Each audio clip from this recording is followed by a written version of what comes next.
চলুন আজ বানাই পেঁয়াজ কলি আলু দিয়ে একটা রেসিপি। প্রথমে তো আলুগুলো ভালো করে ছুলে নেবেন। ছুলে এবার চৌকো চৌকো করে আলুগুলোকে কেটে নেবেন। আলু কাটা হয়ে গেলে একটা বলে তুলে রাখুন।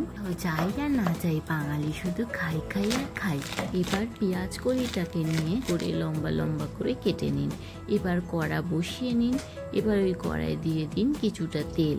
এবার আলুগুলো দিয়ে দিন কিছুটা হলুদ। এবার আলুগুলোকে আস্তে আস্তে নাড়তে থাকুন, কারণ আলুগুলো হাফ ভাজা হবে। তারপর দেবেন আপনারা পেঁয়াজ কলিটা।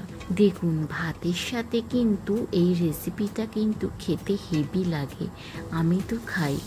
আর এবার পেঁয়াজ কলিটা দিয়ে দেবেন কিছুটা নুন দিয়ে এবার আলু আর পেঁয়াজ কলিটা একসাথে ভাজতে থাকুন।